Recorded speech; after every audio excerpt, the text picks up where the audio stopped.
Hello friends, मैं आशीष स्वागत करता हूं आपके अपने यूट्यूब चैनल पर।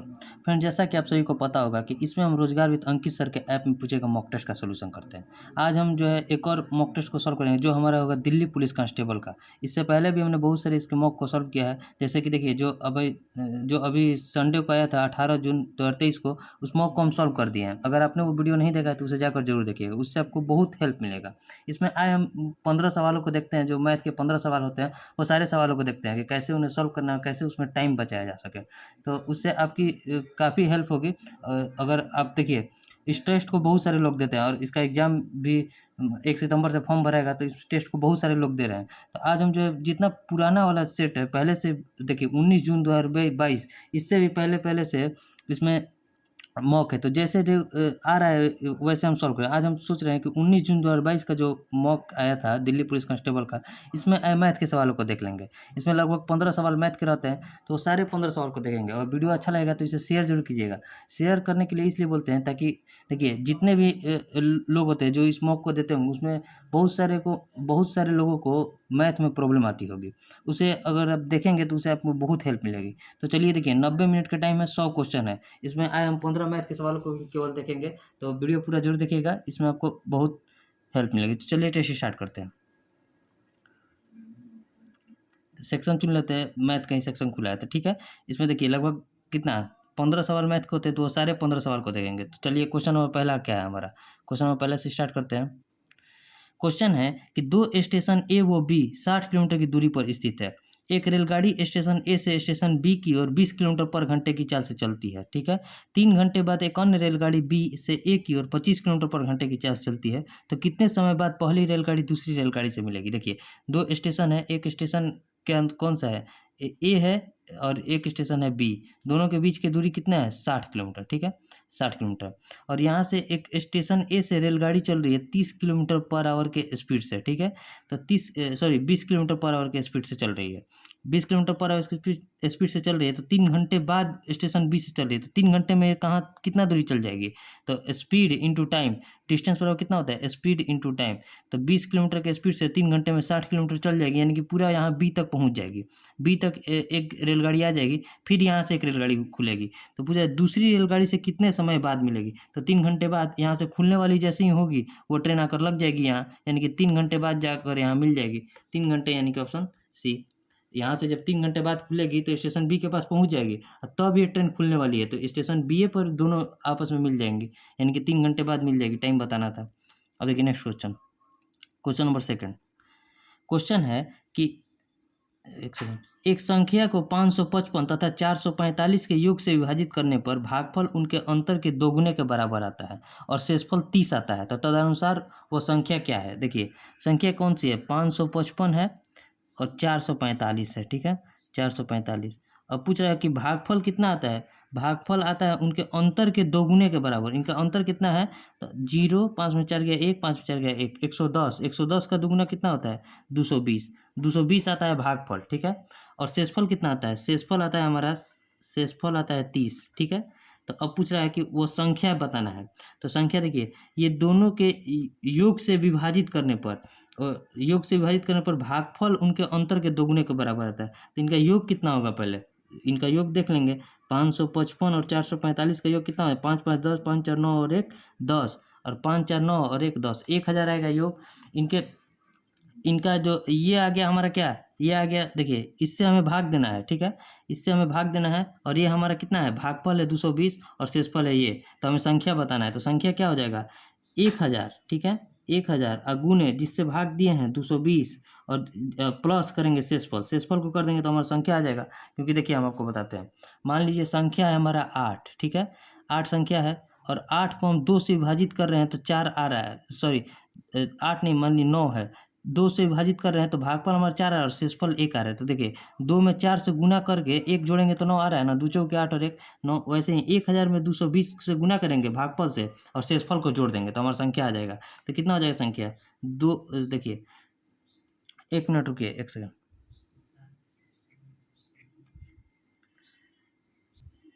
देखिए क्या हो जाएगा, 200 220 पर, 1 सेकंड, 220 पर 3 जीरो, 1 2 3 जीरो प्लस 30। तो जोड़ दीजिए, जोड़ने पर क्या मिलेगा, 220, 220, फिर एक और 0 और 30, यही हमारा संख्या हो जाएगा 220, 2230, ठीक है, 220030, यही ऑप्शन ए आंसर हो जाएगा। अब देखिए नेक्स्ट क्वेश्चन। नेक्स्ट क्वेश्चन क्या है हमारा? क्वेश्चन है क्वेश्चन नंबर 3।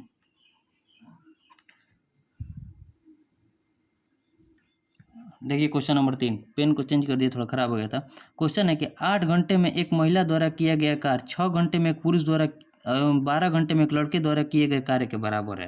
देखिए कह रहा है कि 8 घंटे में एक महिला द्वारा काम यानी कि वोमेन, और 6 घंटे में एक पुरुष द्वारा काम, 6 घंटे में एक पुरुष द्वारा काम, और 12 घंटे में एक लड़के द्वारा काम किए गए एक दूसरे के बराबर है। तो यहाँ से एफिशिएंसी निकाल लेंगे तो 4, 3 और 6, तो वुमेन, मैन और बॉय का एफिशिएंसी कितना हो जाएगा? तो 4 3 12, इनका एलसीएम हो जाएगा, तो 4 3 12, 3 4 12, 6 दूनी 12, ये उनका एफिशिएंसी आ गया, ठीक है। और ये क्वेश्चन क्या कर रहा है कि यदि प्रतिदिन 6 घंटे कार्य करते हुए 9 पुरुष 6 दिन में किसी कार्य को कंप्लीट करते हैं, यानी कि टोटल हमारा कार्य कितना है? 9 पुरुष है, एक पुरुष का एफिशिएंसी कितना है? 4, और प्रतिदिन 6 घंटे काम कर रहा है, और टोटल कार्य कितना है? 6। ये 6 दिन में काम कंप्लीट कर रहा है, प्रतिदिन 6 घंटे कार्य कर रहा है, यानी कि ये आ गया टोटल कार्य। अब क्वेश्चन कर रहा है कि कितने दिनों में 12 पुरुष, 12 महिला एवं 12 लड़के एक साथ प्रतिदिन 8 घंटे, तो यानी कि ये टोटल कार्य को इस एफिशिएंसी से करना है। तो देखिए 12 पुरुष हैं, तो 12 पुरुष तो 12 चौक 48 हो जाएगा एफिशिएंसी, और प्लस 12 महिला यानी कि 12 तिहाई 36, अब प्लस 12 लड़के यानी कि 12 दूनी 24, अब प्रतिदिन कार्य कितने कर रहे हैं? तो 8 घंटे, तो कितना दिन में काम कंप्लीट होगा? यही क्वेश्चन है। तो क्वेश्चन देखिए, इसको जस्ट के तो छोड़ देंगे, 9 गुने 4 गुने 6 गुने 6 और बट्टे 36 और 24, 36 4 40 20 60 और 40, 108, 108 गुने 8 कर देंगे, ठीक है। अब 4 से इसको कटाएंगे 2, 2 से इसको कटाएंगे 3, 3 से इसको कटाएंगे 36, 6 से इसको कटाएंगे 6, और 3 से इसको कटाएंगे 2, और 3 से इसको कटाएंगे 3, यानी कि 3/2 दिन। ऐसे ही ऑप्शन में दिया है 4/3, 3 यानी कि 1.5 दिन में जो है कार्य कंप्लीट हो जाएगा, 1.5 दिन यानी कि ऑप्शन सी, ठीक है। 3/2 दिन ऑप्शन दिया है, ऑप्शन सी हो जाएगा। उम्मीद करते हैं आपको समझ में आया होगा। अब देखिए नेक्स्ट क्वेश्चन। नेक्स्ट क्वेश्चन है, क्वेश्चन क्या है? Question number 4। क्वेश्चन है कि पीहू की मासिक आय 39,500 है, ठीक है। वो अपनी मासिक आय का 9/20 घर खर्च में तथा 24% बच्चों के स्कूल फीस पर खर्च करती है। यदि शेष बची आय में से 40% वो एनजीओ को दान स्वरूप देती है, तो माह के अंत में उसके पास कितनी राशि शेष बचती है? देखिए 9/20 है, टोटल हम अमाउंट को देखिए क्या मानते हैं, 39,500 को भी छोड़ दिए, 24% को हम क्या लिख सकते हैं? 24% को हम क्या लिख सकते हैं? 6/25 लिख सकते हैं 24% को, तो 24/100 हो जाएगा 6/25। तो इन दोनों के एलसीएम को ही हम टोटल अमाउंट मान लेंगे, तो 25 और 20 का एलसीएम कितना होता है? 500, हम मान लिए 500 का टोटल अमाउंट है उसका। उसके 9/20 को वो घर के किराए पर खर्च करिए, यानी कि 9/20 में इससे गुना करेंगे तो 25 9 225 रुपया वो घर के किराए पर खर्च करिए, ठीक है। तथा 24% स्कूल के शिक्षा पर, यानी कि 6/25, इसमें अगर 25 से 20 में 20 छक्का 120, यानी कि 120 रुपये स्कूल के फीस पर खर्च करिए, और यहाँ 225 रुपये घर खर्च में खर्च कर रही है, ठीक है। यदि शेष बची आय 120 और 225 कितना होता है? 5 4 और 3, 345 में से 500 में से 345 घटा तो कितना बचा? 500 में से 345 घटेगा तो 55 इधर 155 रुपया उसका बचा, ठीक है। और इस बचे आय का 40% वो जो है एनजीओ में दान करती है। 40% कितना हो जाएगा? 0 से 0 कट गया, 2 5, 5 से इसको 5 3 15, 31 31 दूनी 62 रुपया जो है एनजीओ में खर्च करती है। तो माह के अंत में उसके पास कितनी धनराशि बची? अब देखिए उसके पास बचा कितना था? 155 में से 62 गया, कितना बचा?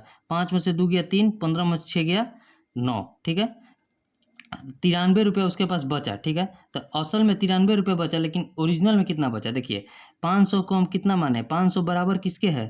तो 39,500 के, ठीक है। तो यहाँ 93 किसके बराबर हो जाएगा? वहीं बस बताना है 39,500 और बट्टे में 500 और गुने 93, ठीक है। 0 से 0 कट गया, 5 से इसको कटाएंगे, 5 7 35, 4 5 5 9 45, यानी कि 79 गुना 93 करेंगे। देखिए एक लाइन में गुना कीजिए, 79 में और 93 से गुना करेंगे। नौतिया पहले ऐसे गुना करते हैं, 9 से 23, हाथ में लगा 2, 9 81, 81 और 2 83 और 21, 7 21, 81 और 21 कितना होता है? 102, 102 और 2 104, ठीक है। हाथ में लगा 10, 9 7 63 और 10 कितना हो गया 73, 7347 रुपये जो है उसके पास बचा। 7347 रुपये कौन सा ऑप्शन हो जाएगा? Option D. उम्मीद करते हैं आपको समझ में आएगा। 39,500 को मत लेकर चलिए, आप कुछ एकदम कुछ मान लीजिए। तो हम दोनों के एलसीएम को हम टोटल अमाउंट मान लिए 500। अब बस वहीं कर देना है जैसे जैसे क्वेश्चन कर रहा है, बस आपका आंसर आ जाएगा 7347 रुपये। ठीक है, और देखिए नेक्स्ट क्वेश्चन, क्वेश्चन नंबर 5। एक सेकंड, क्वेश्चन नंबर 5 देखिए क्या है। क्वेश्चन नंबर 5 है, यहाँ आपको दिख नहीं रहा होगा, जब सेट दीजिएगा तो वहाँ दिखेगा। देखिए क्वेश्चन क्या है, लिख देते हैं यहाँ 9 के पावर n इंटू 3 के पावर 2, ठीक है, इंटू 3 के पावर माइनस n अब बटे में 2 के पावर माइनस 2, ठीक है, और माइनस 27 के पावर n अब बटे में है 3 के पावर 3m इंटू 2 के पावर 3 बराबर 1 बटे में 27 है। ठीक है, इसी को सॉल्व करना है और m माइनस n का वैल्यू हमें बताना है। तो देखिए इसको क्या लिख सकते हैं, 3 के पावर 2n लिख सकते हैं इंटू 3 के पावर 2 को हम क्या लिख सकते हैं 9, ठीक है, और गुना 3 के पावर इसको क्या लिख सकते हैं माइनस n बटे 2 इंटू माइनस 2 गुना कर सकते हैं। अब माइनस 3 के पावर इसको 3 लिख सकते हैं तो 3 के पावर 3n, ठीक है। अब यहाँ क्या बचा 3 के पावर 3m और गुना 2 के पावर 3 को हम क्या लिख सकते हैं 8, ठीक है। यहाँ 2 से 2 कट गया, माइनस माइनस प्लस हो गया, तो यानी कि 3 के पावर 2 है ना, 3 के पावर n जुटेगा तो कितना हो जाएगा 3 के पावर 3n इंटू 9 और माइनस 3 के पावर 3n अब बटे में 3 के पावर 3m इंटू 8 अब बराबर 1/1/27, ठीक है। अब देखिए ये दोनों में कॉमन क्या है, 3 के पावर 3n कॉमन है ना, यहाँ 3 के पावर 3n, 3 के पावर 3n कॉमन हो जाएगा तो 9 में से 1 घटेगा तो कितना बचा 8 अब बटे 3 के पावर 3m इंटू 8 से 8 कट गया, बचा 1 बटे में 27, ठीक है। तो यहाँ 3 के पावर 3n है और इसको n माइनस m में लाना है, m माइनस n का वैल्यू निकालना है, तो इसको क्या लिख सकते हैं 1 बटे 3 के पावर 3m माइनस 3 के पावर 3n बराबर इसको क्या लिख सकते हैं 1 बटे 3 का क्यूब है, ठीक है। तो यहाँ देखिए इसके बराबर जब पावर बराबर है तो यहाँ बराबर हो जाएगा, तो 3 के पावर m माइनस 3 के पावर n बराबर किसके हो जाएगा 3 के, तो यहाँ 3 कॉमन हो जाएगा तो m माइनस n बराबर किसके हो जाएगा 1 के, यहाँ 1 आंसर हो जाएगा हमारा m माइनस 1 n बराबर 1। बहुत इजी है, केवल आप सॉल्व कीजिए। दिल्ली पुलिस का मैथ उतना हार्ड नहीं आता है, इतना अभी तक टेस्ट जितना सॉल्व किया है उसमें तो नॉर्मली क्वेश्चन आ रहा है, ठीक है। उम्मीद करते हैं आपको समझ में आया होगा। और ये तो थोड़ा मतलब लेवल का भी है, इससे जो अभी जो हाल फिलहाल में 2023 में सेट आ रहा है उसमें तो और इजी प्रश्न आ रहे हैं। और नेक्स्ट क्वेश्चन, क्वेश्चन नंबर 6।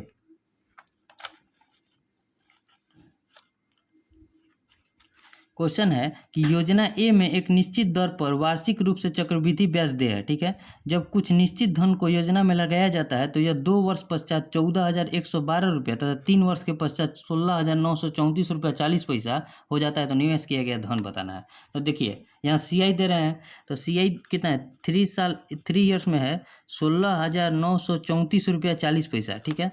और 2 साल में कितना है 2 साल में 14,112 रुपया, ठीक है, 0 पैसा। तो 1 साल यहाँ टाइम कितना बचा है 1 साल, दोनों का अंतर कितना हो जाएगा 0 4 4 में से 2 गया 2, 3 में से 1 गया 2, 9 में से 1 गया 8, 6 में से 4 गया 2, ठीक है, 2822 रुपया 40 पैसा, ठीक है। अब देखिए जो ये ब्याज आया है इतना एक्स्ट्रा आया है, वो पिछले साल के देखिए चक्रवृद्धि ब्याज कैसे लगता है, पिछले साल के ब्याज पर भी ब्याज लगता है। तो ये 2822 रुपया लगा होगा, 2822 रुपया 40 पैसा लगा होगा किस पर 14,112 रुपया पर। रेट निकाल रहे हैं, रेट निकालने के लिए गुना 100 करेंगे, ठीक है। यहाँ 2 जीरो से ये 2 जीरो पॉइंट हट गया, ठीक है। अब देखिए कटाएंगे तो कितना कट 14,112 है तो 14 दूनी 28, 112 दूनी 224, यानी कि 20 मिनट में कट जाएगा। 20% आ गया हमारा रेट, बहुत इजी दिया था, 14 दूनी 28, 112 दूनी 24, 20% रेट आ गया। अब पूछ रहा है निवेश किया गया धन कितना था। अब देखिए निवेश किया गया यहाँ 20% बढ़कर 14,112 रुपया, 2 साल पर बढ़ा है, तो 20% क्या लिख सकते हैं 5 रुपया 6 रुपया हुआ है, फिर अगले साल भी 5 रुपया 6 रुपया हो गया, यानी कि 25 रुपया जो है 36 रुपया हो गया है। ये हमारा होता है प्रिंसिपल, ये होता है अमाउंट का वैल्यू दिया है कितना 14,112 रुपया, तो हमें प्रिंसिपल का वैल्यू यानी कि 25 का वैल्यू निकालना है। तो 25 का वैल्यू कितना हो जाएगा, हमको क्वेश्चन दिख रहा है ना, दिख रहा होगा।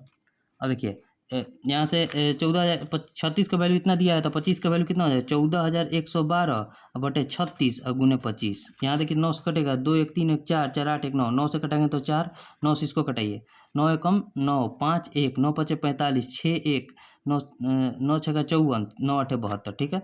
अब 4 से ये कट जाएगा, 4 से इसको कटाइए, 4 से कटेंगे तो 4 3 12 3 6 4 9 36 और 4 दूनी 8, ठीक है। 392 गुना 25 करेंगे, गुना कीजिए, 25 को पढ़ेंगे, 25 दूनी 50, हाथ में लगा 5, 25 9 ये 225, 225 और 5 230, ठीक है। हाथ में लगा 23, 25 3 75 और 3 78 और 20 98, 9800 रुपये जो हो जाएगा हमारा प्रिंसिपल हो जाएगा। 9800 यानी कि कौन सा ऑप्शन हो जाएगा? Option number D. उम्मीद करते हैं आपको समझ में आया। यहाँ से हम रेट निकाले हैं, फिर रेट पर देखिए प्रिंसिपल 5 रुपये जो है 6 रुपये 20% के रेट पर, तो 2 साल में 25 रुपये जो है 36 रुपये हो जाएगा। 36 का वैल्यू दिया था 2 साल में, कितना अमाउंट था? 14,112 रुपये। तो 36 का वैल्यू इतना दिया था, 25 का वैल्यू प्रिंसिपल का वैल्यू निकाल दिया 9800। उम्मीद करते हैं आपको समझ में आएगा। देखिए नेक्स्ट क्वेश्चन, क्वेश्चन नंबर 7।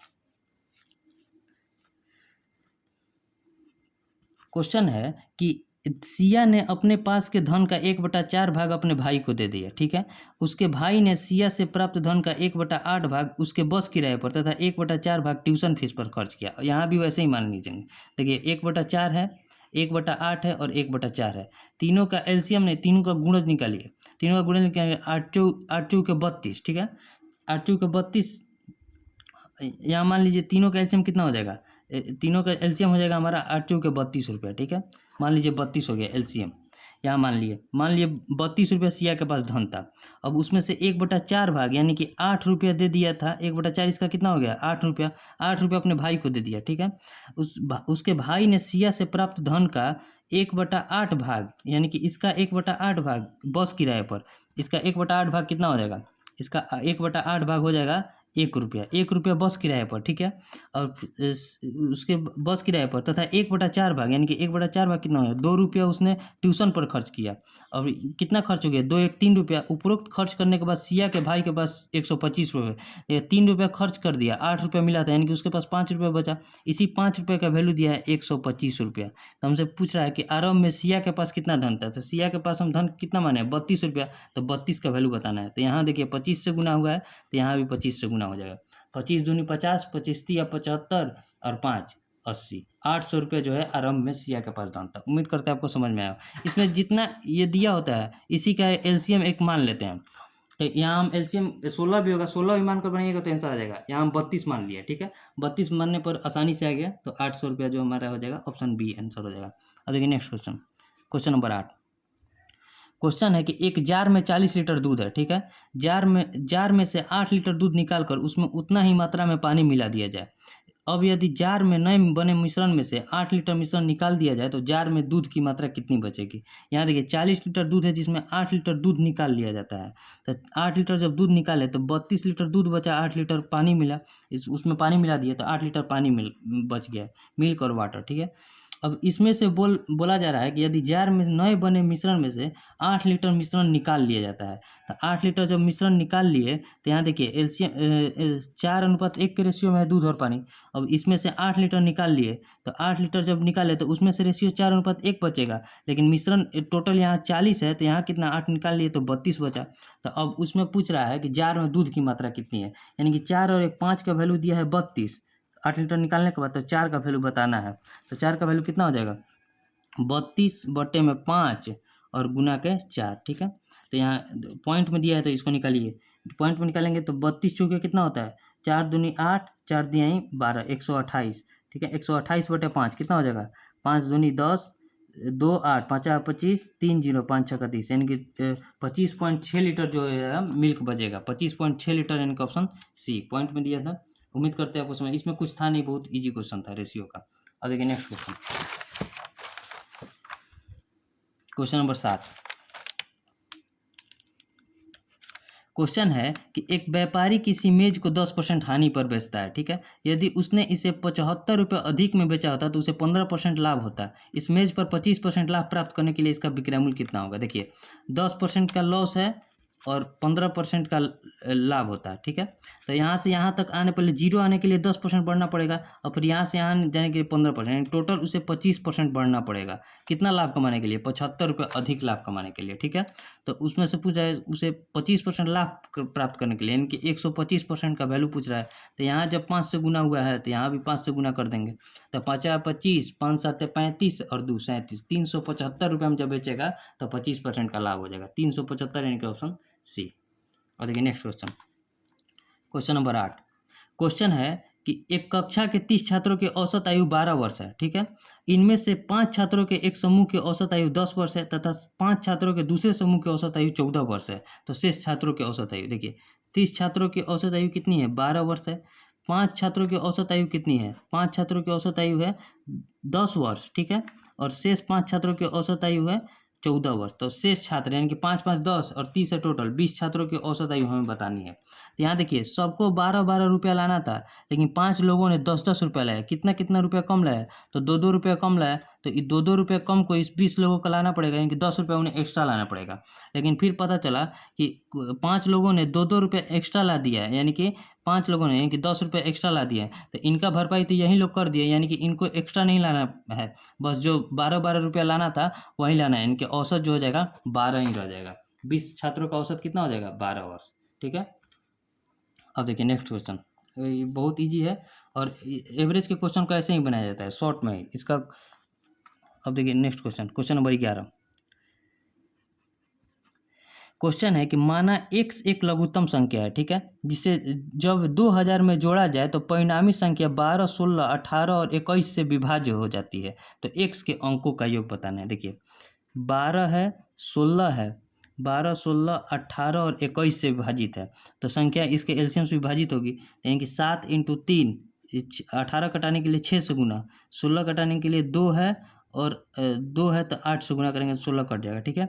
और 12 के लिए 6 और 2 12, यानी कि 70 21, 21 में 48 से गुना करेंगे तो गुना कीजिए, 8 एकम 8, 4 और 16, 16 4 20, ठीक है, 2 दूनी 4, 4 दूनी 8 और 2 10, 1008 जो होगा इससे विभाजित होगा। तो 1008 विभाजित होगा, 2000 जोड़ना है तो 1008 पहले इसको 2000 के अंकों में लेंगे। जब 1008 विभाजित है तो इससे दोगुना यानी कि 2016 भी विभाजित होगा इससे। तो 2016 इसमें 2000 घटाएंगे हम, क्योंकि 2000 जोड़ने पर आ रहा है। तो 6 और 1, एक्स का वैल्यू कितना आ गया हमारा 16। 16 में 2000 जोड़ेंगे, 16 में जब हम 2000 जोड़ेंगे तो संख्या जो है इससे विभाजित होगी 12, 16, 18 और 21 से। तो उस x के अंकों का योग यानी कि a का प्लस 6 का वैल्यू बताना है 16 का। 6 कितना होता है 7, यही 7 पूछ रहा था, ऑप्शन से ए। जैसे क्वेश्चन कर अगर आप वैसे बनाइएगा तो इजीली बन जाएगा, ठीक है। और देखिए नेक्स्ट क्वेश्चन, क्वेश्चन नंबर कितना है 12। नेक्स्ट पेज जाते हैं।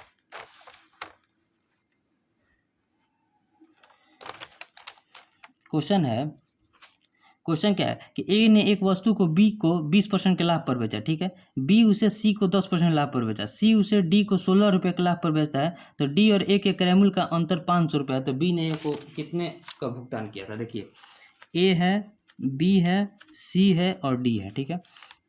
ए बी को 20% के लाभ पर बेचा, यानी कि 100 रुपये की चीज़ को 120 रुपये में बेच रहा है, ठीक है। और बी उसे सी को 10% के लाभ पर, यानी कि इसका 10% कितना हो जाएगा 12, यानी कि 132 रुपये में इसको बेच रहा है।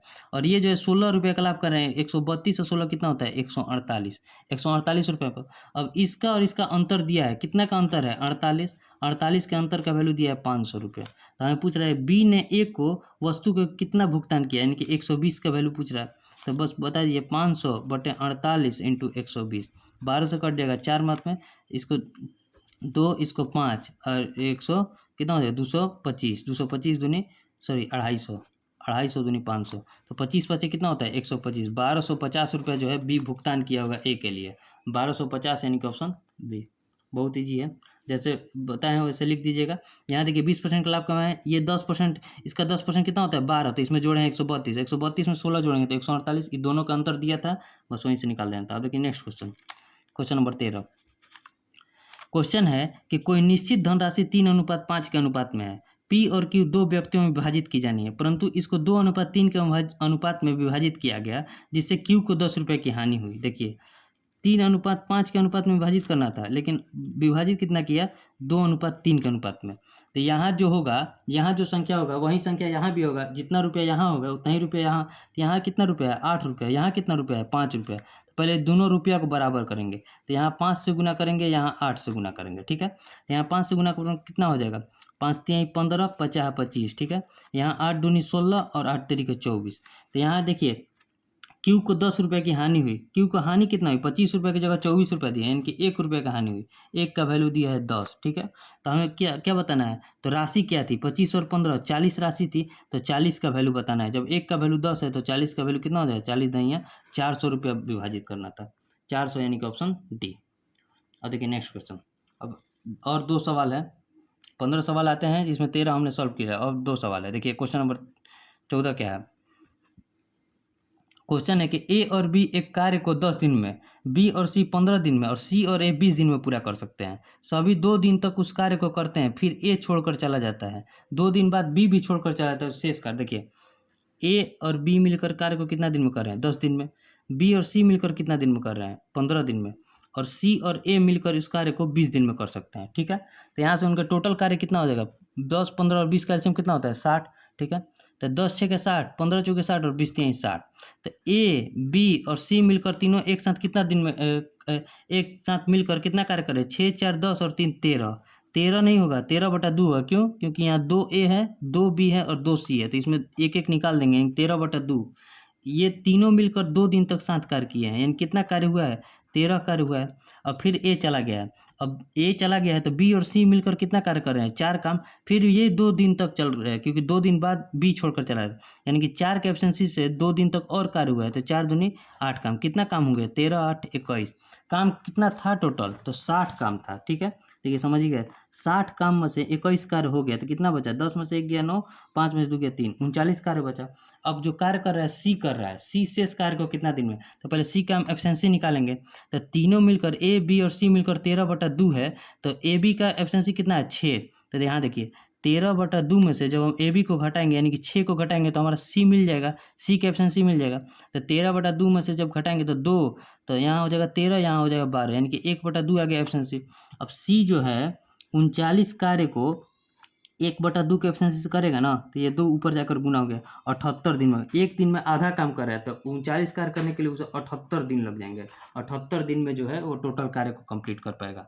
78 दिन, यानी कि ऑप्शन कौन सा हो जाएगा? Option A. उम्मीद करते हैं आपको समझ में आया होगा, काफ़ी शॉर्ट में बनाया है। एक बार अगर समझ में नहीं आएगा तो एक बार फिर से देखिएगा, आपको निश्चित समझ में आएगा। अब देखिए नेक्स्ट क्वेश्चन। क्वेश्चन नंबर कौन सा है? क्वेश्चन नंबर 15 और लास्ट वाला है। क्वेश्चन है, क्वेश्चन क्या है देखिए, एक आयताकार बाग जिसकी लंबाई 12 मीटर है के बाहर की ओर मतलब बाहर की ओर 2 मीटर चौड़ा रास्ता बना हुआ है। यदि बाग का क्षेत्रफल 84 वर्ग मीटर हो तो रास्ते पर रोड़ी बिछवाने का खर्च 8 रुपये प्रति वर्ग मीटर हो, तो रास्ते पर रोड़ी बिछवाने का कुल खर्च देखिए। पहले यहाँ देखिए आयत का यहाँ पहले आयताकार बाग है, तो यहाँ आयताकार बाग बना देंगे, ठीक है। 12 मीटर जिसकी लंबाई है और इसके चारों तरफ 2-2 मीटर पतला मतलब चौड़ा रास्ता बना रहे हैं, ठीक है। यहाँ ये रास्ता हो गया। अब यहाँ से देखिए 2 मीटर यहाँ भी बड़ा है, 2 मीटर यहाँ भी बड़ा है, यानी टोटल 4 मीटर 16 मीटर आ गया। अब यहाँ से चौड़ाई पहले हम पता करेंगे, जिसमें आयत का क्षेत्रफल दिया है एल इंटू बी बराबर दिया है 84, तो बी बराबर कितना हो जाएगा? एल का वैल्यू 12 है, तो 84/12 कट के हो गया 12 7 84, यानी कि इसका वैल्यू 7 आ गया। तो ये 2 बड़ा है, ये 2 बड़ा है, यानी कि इसका वैल्यू आ गया 9, ठीक है। तो यहाँ रोड़ी बिछवाना है, तो इसका क्षेत्रफल क्या हो जाएगा? इस 16 इंटू 9 का क्षेत्रफल, यानी कि ये बड़ा वाला आयत का क्षेत्रफल में से इस छोटे वाले आयत के क्षेत्रफल को अगर हम घटाएंगे तो इस रोड का क्षेत्रफल आ जाएगा। यानी क्या लिख सकते हैं? L into B minus L into B लिख सकते हैं ना। तो एल इंटू बी कितना है? 16 इंटू 9, ठीक है, और माइनस 12 इंटू 7, ठीक है। तो 16 में कितना होता है? 144 में से अगर 12 7 84 को घटा देंगे तो कितना बचा?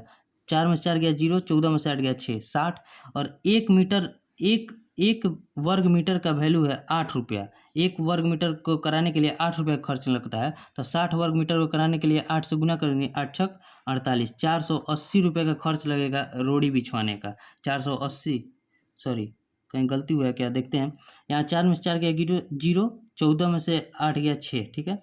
यहाँ ठीक है 60, 1 प्रति वर्ग मीटर का 8 रुपया लग रहा है, तो 60 प्रति वर्ग मीटर का कितना हो जाएगा? यहाँ देखिए, यहाँ 2 और 2 कितना हो जाएगा? 4 बढ़ेगा, यानी कि 16 गुने 11 हो जाएगा। 7 4 11, तो 16 गुना 11 करेंगे हम, सॉरी यहाँ गलती हो गया था। 16 में 11 से गुना करेंगे तो कितना हो जाएगा? देखिए यहाँ लिखते हैं 16 गुना 11 और माइनस 12 7 84, 11 से गुना करिए, 6, 6 एक 7 और 1, 176 में 84 कटेगा तो 6 में से 4 गया 2, 17 में से 8 गया 92। अब 92 वर्ग मीटर को 8 रुपये के हिसाब से कितना लगेगा, 8 दूनी 16, 8 9 72 और 1 73, 736 रुपये का खर्च आएगा, 736 यानी कि ऑप्शन डी। उम्मीद करते हैं आपको समझ में आया होगा। 15 क्वेश्चन बन गया, अभी से हम सबमिट कर देते हैं, ठीक है। ओके, जीके का आ गया सेक्शन, सॉरी रीजनिंग का। यहाँ इसे 15 क्वेश्चन हमारा बन गया, इसे सबमिट कर देते हैं। व्यू रिजल्ट, ये देखिए 2022 का सेट है, लेकिन अभी तक 14,481 बच्चों ने दे दिया, जिसमें 15 क्वेश्चन बनाने पर मेरा रैंक आ रहा है 9450, यानी कि सभी जो है टेस्ट को अच्छी तरह से दे रहे हैं। तो आप भी टेस्ट अच्छी तरह से दीजिए। इसमें लगभग 15 मैथ के सवाल और 25 रीजनिंग के सवाल, 40 तो यही नंबर आता है, जिसमें 40 में आपको कम से कम 40 में 38 तो लाना चाहिए, लेकिन 40 में 40 का टारगेट कीजिए आप, ठीक है। उम्मीद करते हैं आपको समझ में आया होगा। मिलेंगे नेक्स्ट वीडियो में, तब तक के लिए जय हिंद।